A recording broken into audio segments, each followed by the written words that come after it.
नमस्कार। आप सभी का स्वागत है कृषि की बात इंद्र के साथ में। और जैसे आप जानते हैं कि उत्तर प्रदेश में इस समय एक बहुत ही जरूरी और आवश्यक इलेक्शन चल रहा है। इस इलेक्शन में कई लोगों की भागीदारी है और इन भागीदारी में सबसे ज्यादा भागीदारी है उत्तर प्रदेश के किसानों की। अब दोस्तों, पहला चरण तो इस इलेक्शन का हो ही चुका है और कई बड़ी भारी मात्राओं में किसान आए और उन्होंने अपना मतदान किया। लेकिन अभी भी ज्यादातर किसान बचे हुए हैं और किसान मुद्दे अभी भी कई और भी हैं जो बाकी हैं। अब हम बात कर रहे हैं आज हमारे इस एपिसोड में बीजेपी और समाजवादी के नेशनल के स्पोक्सपर्सन से, जो हमें बताएंगे कि ये इनका एग्री मैनिफेस्टो है क्या और आखिरी में उत्तर प्रदेश के बाकी किसानों के लिए बीजेपी और समाजवादी के पास क्या क्या स्कीम है। और अब आप अगर सोच रहे होंगे कि इसमें बीजेपी और समाजवादी के लोगों से ही क्यों बात की जा रही है, तो वो इसलिए है दर्शकों, क्योंकि उत्तर प्रदेश की गद्दी के लिए ये जो सबसे बड़ी पार्टियां हैं यही सबसे करीब हैं उस गद्दी के। तो समय और ना बर्बाद करते हुए मैं शो पे आमंत्रित करता हूं सबसे पहले गोपाल अग्रवाल जी को, जो नेशनल स्पोक्सपर्सन है बीजेपी के, और उसके बाद आमंत्रित करता हूं राम प्रताप सिंह, जो स्पोक्सपर्सन है समाजवादी पार्टी के। सबसे पहले आपने ये पहला चरण किस प्रकार से आप देखते हैं, बीजेपी इसको किस रूप में देखती है कि पहले चरण में क्या किसानों ने बीजेपी का साथ दिया है? देखिए, महत्वपूर्ण बात यह थी कि कुछ किसानों को नाराजगी थी फार्म लॉज से, और प्रधानमंत्री जी ने उनकी बात को मानते हुए उन तीनों फार्म लॉज को वापस ले लिया है। तो उनकी जो डिमांड थी उसको एक्सेप्ट कर लिया है, पहली बात। दूसरी बात यह महत्वपूर्ण थी कि एमएसपी के स्ट्रक्चर को और स्ट्रेंथन किया गया है हमारी सरकार द्वारा, और डायरेक्ट बेनिफिट ट्रांसफर के द्वारा इस बार बजट में भी ये फिगर आई थी कि पिछले साल हमने 2,37,000 करोड़ का किसानों से एमएसपी का प्रोक्योरमेंट जो है वह सीधा उनके खाते में ट्रांसफर किया है, डायरेक्ट बेनिफिट ट्रांसफर के माध्यम से, जो जनधन अकाउंट उनके खुले हुए थे उनके माध्यम से। तो यह दो महत्वपूर्ण चीजें जिसके कारण हम मानते हैं कि किसानों की का भी हमें सहयोग समर्थन मिलेगा। और बहुत सारी योजनाएं हैं जिसको केंद्र की और प्रदेश की जो हम लोग चला रहे हैं, चाहे गन्ना किसानों का मुद्दा हो, 1,57,000 करोड़ का हमने पिछले 5 साल में उनका भुगतान किया है। तो हम मानते हैं कि किसानों के लिए जो हम लोग कर रहे हैं, रूरल इंफ्रास्ट्रक्चर के लिए, पशुपालन के माध्यम से, प्रधानमंत्री आवास योजना के माध्यम से, शौचालय बनाने के माध्यम से, हर घर जल के योजना के माध्यम से, दुग्ध पालन जैसी योजनाओं के माध्यम से, अनाज देने के वितरण के, निशुल्क अनाज वितरण देने की माध्यम से, और पंचायत के थ्रू मनरेगा का पैसा उसी क्षेत्र में जहां वो रहते हैं माइग्रेशन लेबर, उन लोगों को पहुंचाने का काम किया है। पूरी तरह से हमारी जो फोकस है सरकार की, केंद्र की और प्रदेश की, वह किसानों के हित के लिए है। और सबसे महत्वपूर्ण बात इसमें यह निकल के आती है कि जो एग्रीकल्चर सेक्टर की ग्रोथ रेट है वो 3.9% की ग्रोथ रेट है अभी तक की, केंद्र की या किसी भी प्रदेश की या उत्तर प्रदेश की सबसे ज्यादा ग्रोथ रेट है। नहीं तो 2% से भी कम की एवरेज ग्रोथ रेट किसी क्षेत्र की रहती है। इस बार वो 3.9% की एवरेज ग्रोथ रेट है। तो मुझे लगता नहीं है कि किसानों के को इस बात की समझ नहीं होगी और वह इस बात को नहीं मानेंगे कि भारतीय जनता पार्टी, खासकर योगी जी के नेतृत्व में, उनका विकास हुआ है। और आने वाले समय में अब जब आप देखेंगे कि हमने मैनिफेस्टो को देखेंगे तो आपको कई चीजें और ध्यान में आएगी। खासकर मैं तो पश्चिम उत्तर प्रदेश में 14-15 जगहों में माननीय अमित शाह जी के साथ विभिन्न कार्यक्रमों में रहा हूं, क्योंकि पश्चिम उत्तर प्रदेश और ब्रिज की जिम्मेदारी मेरे पास थी। तो इन दोनों क्षेत्रों में जिस तरह का उत्साह मैंने लोगों के अंदर देखा है, वह दर्शाता है कि इस बार एकदम बहुत ही महत्वपूर्ण फैसले आने वाले हैं और लोग भौचक के रह जाएंगे जिस तरह भारतीय जनता पार्टी की विजय होने वाली है उत्तर प्रदेश। जी, आरपी सिंह जी, मैं यहाँ पर आपको लाना चाहूंगा। आपने, अग्रवाल साहब ने बड़ा अच्छा मेंशन किया किसान आंदोलन का। अब समाजवादी पार्टी और आपके जो साथ के संघी, आपके जात के जो संघ की पार्टीज हैं, वो सारे ये बात कहते हैं कि किसान आंदोलन से बीजेपी की हार हुई है और बीजेपी के खिलाफ कई सब बहुत बड़ा किसान मोबिलाइजेशन हुआ है। कई बार अखिलेश यादव जी ने आके बात कही, जयंत चौधरी ने बात कही, और अभी आपने अग्रवाल साहब को सुना। क्या आपको लगता है जो पहला चरण हुआ है पश्चिमी उत्तर प्रदेश में, इसमें किसानों ने बीजेपी का साथ दिया है, और अगर नहीं दिया है तो क्यों नहीं दिया है? क्या अग्रवाल साहब ठीक कह रहे हैं कि नहीं? Thank you Indrashekhar. The question is very important कि किसान आज बीजेपी के साथ हैं या ना है, नहीं है। तो you have to go into the structural issues of the farmer and agriculture in Uttar Pradesh. अगर आप मुझसे पूछें कि उत्तर प्रदेश के किसान की सबसे बड़ी समस्या क्या है, तो मैं सिर्फ एक लाइन में आपको जवाब दे सकता हूँ कि जो छोटा किसान है, जो 85% से ऊपर जो हमारे किसान हैं उत्तर प्रदेश के, जिनके पास 1 एकड़ 2 एकड़ भूमि है, उनको अपने खेत जो प्रोडक्शन है, जो अन्न वो उगाते हैं, उसका सही प्राइस नहीं मिलता है, उसका सही दाम नहीं मिलता है। ये एक स्ट्रक्चरल प्रॉब्लम है। अब इसको जो है, ये जो 3 किसान कानून लाए गए थे, ये देखने में तो बहुत सब बाग दिखा रहे थे, लेकिन इनके पीछे की मंशा दूसरी थी। इनके पीछे की मंशा थी कि किसान सेक्टर को, फार्मिंग सेक्टर को कॉर्पोरेटाइज किया जाए, और ये बात किसान समझ गए और किसान आंदोलन के साथ जुड़े हुए नेता समझ गए, और उन्होंने जो है इस चीज को किसानों तक पहुंचाया, जिसकी वजह से 1.25 साल तक किसान आंदोलन चला और अंत में बीजेपी सरकार को हार मानकर वो कानून वापस लेने पड़े। इस दौरान में 700 किसान शहीद हो गए। अब बीजेपी जैसे ही उत्तर प्रदेश का चुनाव आया, तो उनको लगा कि अरे, इतने बड़े वोटर पॉपुलर बेस को हम नाराज करके चुनाव में कैसे जा सकते हैं, तो उन्होंने कानून वापस ले लिए, प्रधानमंत्री जी ने माफी भी मांग ली। तो इन सब होने के बाद मुझे नहीं लगता कि उत्तर प्रदेश का किसान और पश्चिमी उत्तर प्रदेश का किसान खासकर, जो 1 साल 1.25 साल तक बॉर्डर पे बैठे रहे दिल्ली के, और सरकार ने क्या क्या नहीं कहा, उनको आतंकवादी कहा, उनको खालिस्तानी कहा, उनको मवाली कहा, इतना सब जो है बेइज्जत होने के बाद, जो मुझे नहीं लगता कि वो जो है बीजेपी का फेज 1 में उन्होंने वोट किया होगा। और इसीलिए आपने इनके कैंपेन में देखा होगा कि बड़ा डल कैंपेन था इनके। कोई भी बड़े नेता जो हैं वो फेज 1 की कैंपेनिंग में नहीं गए, बिजनौर में रैली कैंसिल कर दी। तो ये सब देखते हुए जो है मुझे नहीं लगता किसान को सपोर्ट करेंगे। अब आते हैं मैनिफेस्टो पे। तो मैनिफेस्टो, मैंने आने से पहले आपके डिस्कशन में मैंने बीजेपी का 2022 का मैनिफेस्टो पढ़ा। तो ये जिसे कहते हैं इंग्लिश में, they are paying lip service to the cause of the farmers. तो उन्होंने कहा कि किसान का इंफ्रास्ट्रक्चर या रूरल इंफ्रास्ट्रक्चर होना चाहिए। बड़ी अच्छी बात है। सारे अर्थशास्त्री बड़े बड़े ये बात कहते हैं कि भाई, हम इंडिया में और खासकर यूपी में रूरल इंफ्रास्ट्रक्चर में इन्वेस्टमेंट नहीं हुआ है, हमको करना चाहिए। लेकिन इन्होंने जो है अपने मैनिफेस्टो में कितना अमाउंट रखा उसके लिए, जो है मात्र 25,000 करोड़, जबकि by any given estimate minimum 1 lakh crore per annum का जो है इंफ्रास्ट्रक्चर इन्वेस्टमेंट यूपी में चाहिए इन द रूरल सेक्टर।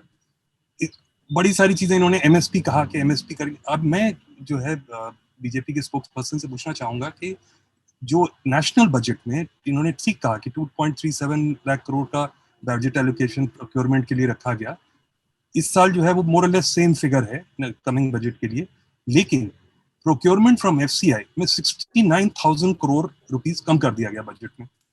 तो वो जो एफसीआई ही तो main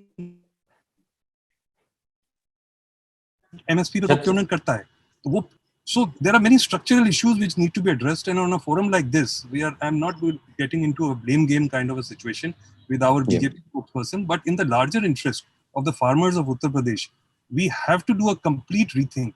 And in that context, the Samajwadi Party manifesto is a very, very detailed document addressing the problems of finance, addressing the problems of production, addressing the problems of post-harvest storage, and then trying to give the farmer a stake in the value chain.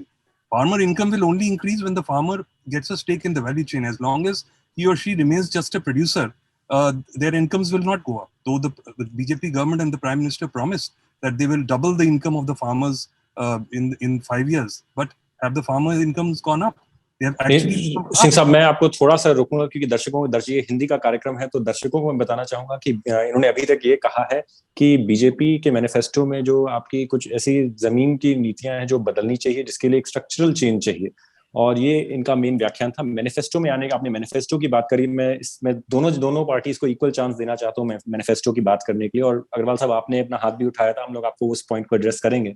But पहले मैं थोड़ा सा BJP के manifesto के बारे में बात कर लूं। आपने अपने लोक संघ अपने पत्र में, मैनिफेस्टो में बड़ा साफ साफ पहला पॉइंट ही ये लिखा था कि लगभग 36,000 करोड़ जो है माफी की, ऋण माफी की गई है। उसके साथ साथ कहा गया है कि लगभग 2.5 करोड़ किसानों को जो है 6,000 रुपए दिए गए हैं किसान निधि द्वारा। उसके साथ साथ ये कहा गया है कि 1.57 लाख किसानों को जो है उनका जो है गन्ना भुगतान किया गया है। ये कुछ मुख्य बिंदुओं थे बीजेपी के जो है मैनिफेस्टो के। उसके साथ साथ कुछ मेरे हिसाब से अमित शाह जी आए और उन्होंने अभी 2 दिन पहले बड़ा ऐलान किया कि किसान जो है, उत्तर प्रदेश का किसान 5 साल तक मुफ्त बिजली ले सकता है। और मैं दर्शकों को ये बात बताना चाहूंगा कि समाजवादी ने भी ये मुफ्त पानी और मुफ्त बिजली का जो है ऐलान अपने मैनिफेस्टो में भी किया है और अपने कार्यकाल में भी उन्होंने किया था। उसके अलावा आपने जो है 5,000 करोड़ की सिंचाई योजना की है बीजेपी ने। उसके साथ में 25,000 करोड़ एग्री इनोवेशन फंड की बात करी है। मैं बस कुछ मुख्य बिंदुओं पे जा रहा हूँ बीजेपी के मैनिफेस्टो पे, और उसके बाद समाजवादी के मैनिफेस्टो पे भी मैं आऊंगा। और उसी के साथ साथ आपने कहा है कि 14 दिन में आपके सारा गन्ना किसानों का भुगतान होगा। उसके साथ साथ एक दूध की नई स्कीम लाई जाएगी, 6 नए फूड मेगा मार्ट लाए जाएंगे, और साथ साथ जो निषाद कम्युनिटी है और जो पानी के साथ में जो लोग रहते हैं, जितने भी समुदाय जुड़े हैं, उन सारों के लिए एक फिशरीज के लिए नया प्रोग्राम डाला जाएगा जिससे उनको फिर से पैसा मिल सके। तो ये थी बीजेपी की कुछ मुख्य नीतियां। अब अग्रवाल साहब, मैं ये चाहता हूं कि आप लोगों को थोड़ा समझाएं कि इनमें से आपको क्या लगता है कि कितनी नीतियों को आप सच में उतार पाएंगे। और जो एमएसपी का सवाल है, जो शायद से सिंह साहब भी पूछने की कर रहे हैं कि आखिर में इसका क्या रूप आ जाए जब हम लोग असली में किसानों तक इस स्कीम को पहुंचाएंगे। क्या किसानों का कोई एमएसपी का लीगल अधिकार मिलेगा? क्या ये इस रूप में आएगा? थोड़ा सा इसके ऊपर आप टिप्पणी दें। देखिए इंद्र शेखर जी, मैं पहली बात ये कहना चाहता हूं कि हम परफॉर्मेंस की बात करें तो ज्यादा प्रॉमिस, कोई कुछ भी चांद प्रॉमिस कर दे, सूरज प्रॉमिस कर दे, वो तो देख के जनता उसके बारे में बहुत निर्णय अब नहीं लेती, क्योंकि पॉलिटिकल पार्टीज की क्रेडिबिलिटी बहुत स्टेक पे है।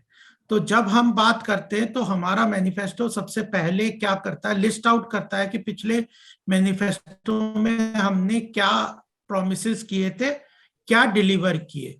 तो हमने 95% अपने प्रॉमिसेस को डिलीवर कर दिया, ये महत्वपूर्ण बात है। उसके बाद हम क्या प्रॉमिस करते हैं वो बाद की बात है। दूसरी बात मैं ये कहना चाहता हूं कि समाजवादी पार्टी के आरपी सिंह जी अभी बोल रहे थे, उन्होंने ये नहीं बताया कि हम क्या करेंगे, बीजेपी ये नहीं करेगी, ये नहीं करेगी, ये नहीं करेगी, ये झूठ बोल रही है, ये कर रही है। तो आपके पास तो इतनी पिछले 2017 के पहले 12 से 17 थे ना, आप किसानों के लिए आपने क्या किया? आपने जब फिगर बताई 1,57,000 करोड़ गन्ना किसानों को भुगतान की फिगर दी है, और 2,37 लाख करोड़ का हमने एमएसपी का प्रोक्योरमेंट का बजट नहीं बताया। हमने अपने बजट में बताया कि ये पिछले साल हमने सीधे डायरेक्ट बेनिफिट ट्रांसफर के द्वारा किसानों के खाते में 2,37,000 करोड़ ट्रांसफर कर दिए। तीसरी जो बात आरपी सिंह साहब ने झूठ बोल के उसको स्पिन किया है, वह यह है कि 25,000 करोड़ का जो हमने एग्री इंफ्रास्ट्रक्चर मिशन की बात की, वो एक पॉइंट है। ये नहीं है कि एग्रीकल्चर सेक्टर का पूरा बजट ही 25,000 करोड़ का कर दिया। तो इस तरह की बातें करने से जनता को कुछ नहीं होता। हमारी जो कम्युनिकेशन जो पूरी मशीनरी है वो बहुत मजबूत है। हमारे हर कार्यकर्ता लीडर घरों में जा रहे हैं, उनके साथ चर्चा कर रहे हैं। हमारा जो मैनिफेस्टो है वो 7-8 महीने तक लगा है। 5 करोड़ लोगों को हम लोगों ने सीधा संपर्क किया है। उसके हमने वो पेटियां लगाई थी जिसके अंतर्गत लोगों ने अपने सुझाव दिए थे, और बहुत सारी चीजें हैं जिसके समावेश से समग्रता से सर्वांगीण विकास की बात करते हैं। अगर प्रधानमंत्री आवास योजना के तहत अगर हम घरों में ग्रामीण क्षेत्र में मकान बना रहे हैं, जो इतने 2.5 करोड़ लोगों के मकान हम बना चुके हैं, तो वो उससे किसानों को फायदा होने वाला है कि नहीं? उज्ज्वला योजना से जब हम 1.67 करोड़ जो हम उन लोगों को कनेक्शन दे रहे हैं, तो उस कनेक्शन से किसानों को फायदा हो रहा है कि नहीं? सिंह साहब, आप सुन रहे हैं तो मैं ये सेम एक्सरसाइज आपके साथ करना पसंद करूंगा। मैं दर्शकों के लिए समाजवादी पार्टी के कुछ मुख्य बिंदुओं की बात कर रहा हूं। इन्होंने मतलब वैसे तो एक बड़ी अच्छी लाइन में कह दिया कि ऋण माफी करेंगे, साथ साथ बिजली मुफ्त होगी, उसके साथ साथ जो सिंचाई की सुविधाएं होंगी वो भी किसानों तक पहुंचेगी। और उसके अलावा जो कुछ मुख्य बिंदु थे, इन्होंने कहा है कि कि एमएसपी जो न्यूनतम समर्थन मूल्य है वो हर किसान, उत्तर प्रदेश के किसान को मिलेगा। उसके साथ साथ 15 दिन में गन्ने का भुगतान होगा। उसके बाद उसी के साथ साथ जितने लघु किसान हैं और उनको डीएपी की बोरियां और साथ साथ यूरिया की बोरियां भी मिलेंगी। आप जानते हैं जो लोग कृषि क्षेत्र से अपना संबंध रखते हैं कि किस प्रकार से डीएपी और इसकी जो बहुत बड़ी समस्या हुई थी बीच में। और उसके साथ साथ एक नई योजना आएगी इंश्योरेंस के लिए, साथ साथ पेंशन के लिए, और मुफ्त सिंचाई के साधन मिलेंगे किसानों को। किसानों के लिए और भी कुछ नई प्रोग्रेसिव बातें की हैं समाजवादी पार्टी में, जिनमें से सबसे पहले तो एक किसान बाजार की स्थापना, नेटवर्क की स्थापना की बात है। उसके साथ साथ जल के लिए, क्लाइमेट चेंज, इन टाइप की चीजों के लिए समाजवादी ने कुछ कुछ प्राविधान निकाले हैं। अब मैं ये सुनना चाहूंगा सबसे पहले सिंह साहब से कि साहब आप इन सारी नीतियों को किस प्रकार से देखते हैं, थोड़ा सा आप बताएं समाजवादी के मैनिफेस्टो के बारे में दर्शकों को, उसके बाद आप अग्रवाल साहब की बातों के लिए रिप्लाई करें। जी, थैंक यू इंद्रशेखर। तो समाजवादी का मैनिफेस्टो जो है किसानों के बीच में रह के बनाया गया है, किसानों के बारे में सोच के बनाया गया है। और जब हमने बेसिक सवाल अपने आप से पूछे कि उत्तर प्रदेश के किसानों को क्या चाहिए और उनका जवाब कैसे दिया जाए और उनका कैसे लॉन्ग टर्म रेजोल्यूशन किया जाए, तो आपने देखा होगा हमारे मैनिफेस्टो में एक जो बात हमने कही कि एक डेट रिलीफ ट्रिब्यूनल की बात की है। बिकॉज जो किसान का कर्ज है एक क्रॉनिक इशू है। किसान का कर्ज एक बार माफ हो जाता है, फिर कुछ साल में कर्ज खड़ा हो जाता है। तो ये इस बेसिक प्रॉब्लम को एड्रेस करने के लिए हमने एक ट्रिब्यूनल बनाने की बात की है, जो कि इस प्रॉब्लम को कॉन्स्टेंटली असेस करेगा। एक फार्मर माइक्रो फाइनेंस बैंक की हमने बात की है, which will ensure that the farmers are able to get credit at very cheap rates or at almost zero rates and without any collateral. Loan लेने के लिए कोई जमीन रखने के लिए नहीं है। करीब 1 करोड़ किसान उत्तर प्रदेश में ऐसे हैं जो कि जमीन रेंट पे लेके खेती करते हैं, तो उनको तो ऋण का सुविधा मिलती ही नहीं है। तो जो इंडेमिक इश्यूज हैं किसानों के, उनको एड्रेस करने के लिए हमने सोल्यूशन निकाले हैं। बीजेपी के मैनिफेस्टो से मैं कंपेयर नहीं करना चाहता, बट जो बातें उन्होंने कही कि साहब आपने जो है कर्ज माफ कर दिया, वो वन टाइम सोल्यूशन था। उसके बाद आज फिर कर्ज खड़ा हो गया किसान का। जो है जो पीएम किसान योजना में 500 रुपए महीना किसान को मिलता है, छोटे किसान को, वो मुझे लगता है it is such a national waste कि 9 करोड़ किसानों को करीब 72,000 करोड़ रुपए साल का भारत सरकार देती है, और उस 500 रुपए महीने से किसान का तो कुछ भला नहीं होता, लेकिन देश का जो एसेट्स हैं वो डिप्लीट हो रहे हैं, और उस डिप्लीशन की वजह से जो है देश की इकोनॉमी को खतरा बन रहा है। तो रादर देन जो हमारा अप्रोच है in our manifesto is a bottoms up approach where we ensure कि जो छोटा किसान है, जो टेनेंट फार्मर है, जो वुमेन फार्मर्स हैं, उनकी बेसिक इश्यूज को हम एड्रेस करें, ना कि उनको डोल्स या एक तरीके से ग्रांट्स या सब्सिडी दें। We want to finish the system of the subsidy in a structured manner so that किसानों की जो प्राइमरी इश्यूज हैं वो एड्रेस हों। जी, सिंह साहब बहुत ही बढ़िया आपने बातें कही। थोड़ा सा जो है मुझे लगता है गोपाल अग्रवाल साहब, उनका कुछ इंटरनेट पे प्रॉब्लम हो रही है, तो आप मुझे बताइए कि आप, उन्होंने एक बात कही कि शायद से आपके ऊपर उन्होंने एक एलिगेशन लगाया कि आप झूठ बोल रहे हैं उस इशू पे, उस पर आप कैसे रिप्लाई करते हैं उस बात को? नहीं Indrashekhar, we are very clear. जो एक एक शब्द हमने हमारे मैनिफेस्टो में है, वो जो हमारा मिशन स्टेटमेंट है वो है सत्य वचन अटूट वादा। तो हमने एक एक जो इशू जो हमारे मैनिफेस्टो में हमने पिन डाउन किया है, दैट हैज फुल रेलेवेंस, और उसके पीछे पूरा कैलकुलेशन, और it is backed by data and it is backed by research कि कौन सा पॉइंट हमें रेज करने से क्या इसके शॉर्ट टर्म और लॉन्ग टर्म बेनिफिट्स किसानों के लिए मिलेंगे। तो ये कहना कि हम जो है सिर्फ हवा में बात कर रहे हैं, that is incorrect. It is a very very detailed and research based manifesto that we have brought in this time. अब मैं जानना चाह रहा हूं कि किस प्रकार से आप देख रहे हैं, आप भी वापस आऊंगे, आप इस प्रकार से पूर्वांचल के क्या इश्यूज होंगे और एमएसपी क्या होगा, कि आपने अन्य की बात, आपने इंटीग्रेटेड सिस्टम की बात करी कि किस प्रकार से आई आवास योजना से या जल योजना से किसानों का फायदा होगा, लेकिन दाम और कीमत अभी भी किसानों के लिए सबसे बड़ा मुद्दा है। तो एमएसपी को आप कैसे लागू करेंगे, क्योंकि आपके मैनिफेस्टो में लिखी थी, और जो अन्य हैं इनके को जोड़ने के लिए आपके पास क्या स्कीमें हैं, थोड़ा सा इसके बारे में आप हमें बताएं। देखिए, महत्वपूर्ण बात हमें समझनी चाहिए कि एमएसपी एक एडमिनिस्ट्रेटिव मैकेनिज्म है जिसके द्वारा सरकार प्रदेश सरकारें प्रोक्योर करती है, केंद्र सरकार उस एमएसपी के प्राइस को घोषणा करती है, उसके बाद प्रदेश सरकारें उस रेट पे प्रोक्योर करती हैं। और अगर 70 साल से ये इसी तरह से चला आ रहा एक एडमिनिस्ट्रेटिव मैकेनिज्म है, कोई लीगल स्ट्रक्चर अभी तक नहीं था जो हम पे ही क्वेश्चन करने की आप कोशिश करना चाहेंगे या कोई भी करना चाहे। हम लोगों ने पिछले बार और पिछले 7 साल में और पिछले 5 साल में उत्तर प्रदेश में एमएसपी के रेट को, सबको प्रोक्योरमेंट को बढ़ाया है, उसके प्रोक्योरमेंट को स्ट्रेंथन किया है।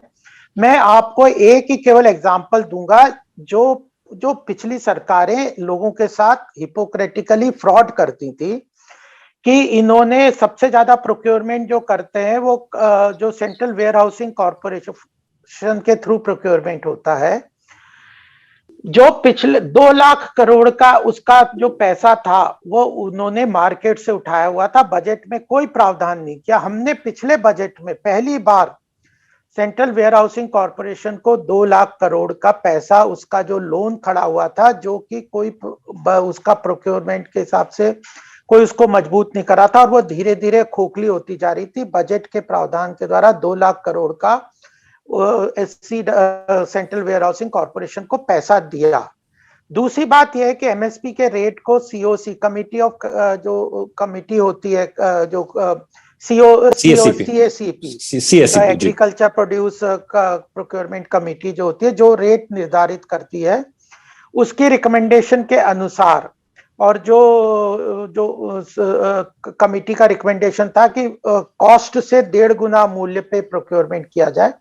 ज्यादातर खाद्यान्न पे हम लोगों ने उस रेट को लागू किया है और प्रोक्योरमेंट को और मजबूत किया है, प्रोक्योरमेंट के स्ट्रक्चर को मजबूत किया है, और साथ में ही डायरेक्ट जनधन अकाउंट के तरह सीधा पैसा उनके अकाउंट में पहुंचे, इसको भी इंश्योर किया है। तो एमएसपी को लागू करने की बात नहीं है, या हम लोगों का कमिटमेंट है। एमएसपी था, है और रहेगा, इसका commitment floor of the house में प्रधानमंत्री दे चुके हैं।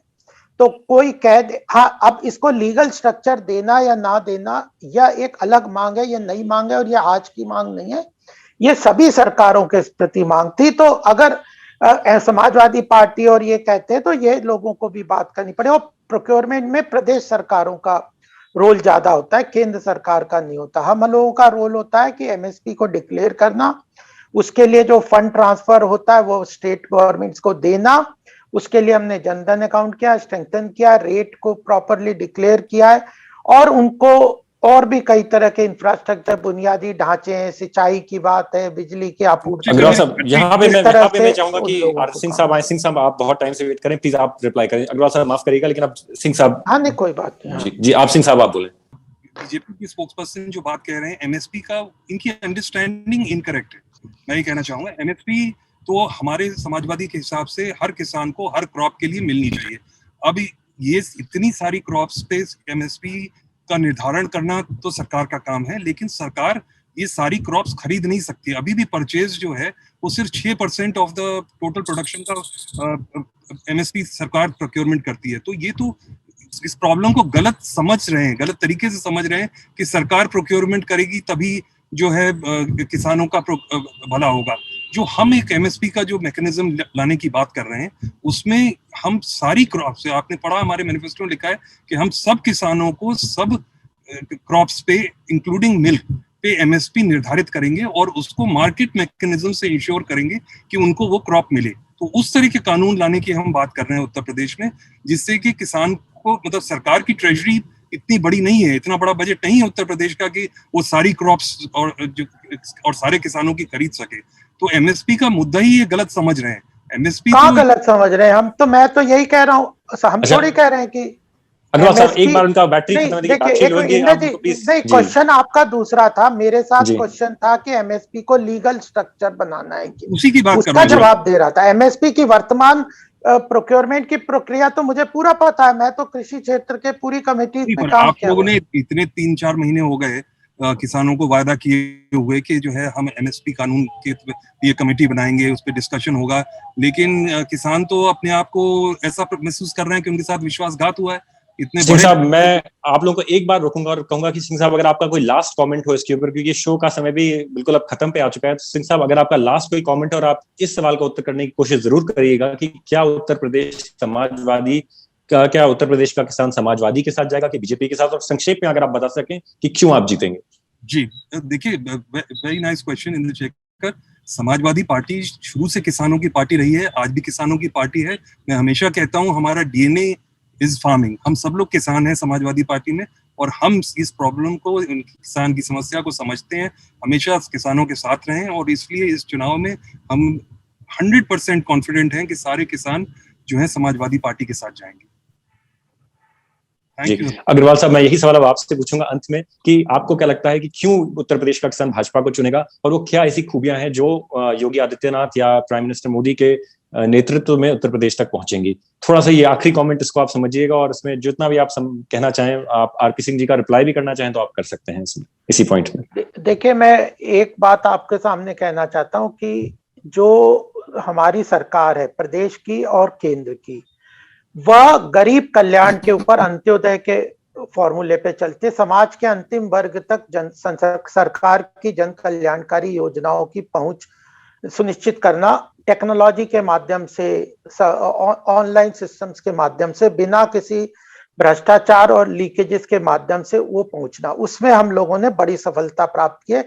इसीलिए लाभार्थी जितने भी हैं वह हम लोगों के साथ खड़े हुए हैं, क्योंकि जो योजनाएं हैं बहुत कोई डिक्लेयर कर सकता है, बट उन योजनाओं को इम्प्लीमेंटेशन की हर क्षेत्र में हर जगह पे प्रॉब्लम रहती है। हम लोगों ने उन योजनाओं को घोषणा के साथ उसकी इम्प्लीमेंटेशन पे बहुत ध्यान दिया है, इसलिए हमारे साथ जनता खड़ी है और उनको सीधा उसका लाभ मिला है। दूसरी बात यह कि समाजवादी पार्टी के आरपी सिंह जी कह रहे हैं कि हम किसानों के, अगर अखिलेश यादव जी को आप किसान मानते हैं तो मुझे आपकी बातों पे आश्चर्य होता है कि अखिलेश यादव कहाँ के किसान हैं, और वह तो एक परिवारवाद की पार्टी है। 25 लोग तो एक ही परिवार के हैं जो इलेक्शन लड़ते हैं, तो वह यादव एक एक जातिवादी पार्टी है और उससे भी छोटी एक परिवार की पार्टी है। वह जनता का हित नहीं कर सकती। अब जनता के हित के लिए अगर काम करना है तो जनता की बातों को सुनना, उसके लिए ग्राउंड लेवल पे काम करना, उसको सरकारी योजनाओं के साथ जोड़ना, और सबसे बड़ी बात उत्तर प्रदेश में एक ही बात है, हर जगह मैं गया हूं, वह है लॉ एंड ऑर्डर की। गुंडागर्दी, उकाई और पुलिस अग्रवाल साहब कृषि के मुद्दों पे, अग्रवाल साहब कृषि के मुद्दों पे प्लीज, यही रिक्वेस्ट है हमारी। कृषि की बात हो रही, वैसे तो अन्य आप लोगों के बहुत सारे टकराव के मुद्दे हैं, लेकिन तो कृषि की के रूप में लाभार्थी योजनाएं जो हैं जनता की, उसको हम पूरी तरह से निभा रहे हैं, उनको ग्रामीण विकास को आगे लेके जा रहे हैं। तभी हमारा एग्रीकल्चर सेक्टर की ग्रोथ की फिगर 3.9% की है, जो कि अभी तक की सारे देश की फिगर सबसे ज्यादा है। हमारी सारी योजनाएं जो हैं वह रूरल क्षेत्र के विकास के लिए, वन डिस्ट्रिक्ट वन प्रोडक्ट की स्कीम हो, रूरल इंफ्रास्ट्रक्चर, रोडवेज की हो, पशुपालन की हो, ये सारी योजनाओं से किसानों, या जो नीम कोटेड यूरिया है, बिजली की आपूर्ति है, सिंचाई योजना के द्वारा जमीन की कवरेज है, इन सब योजनाओं का लाभ किसानों को मिलेगा। किसान पूरी तरह हमारे साथ हैं, और एमएसपी वगैरह में हमारा पूरा कमिटमेंट है कि हम ये रहेगी है और आगे भी रहेगी, और इसमें किसी तरह का बदलाव हम नहीं कर रहे, इसको मजबूत कर रहे हैं और तेजी से आगे बढ़ा रहे हैं। कृषि क्षेत्र में बहुत सारे आमूलचूल बाजारी व्यवस्था का बदलाव लाने की जरूरत है।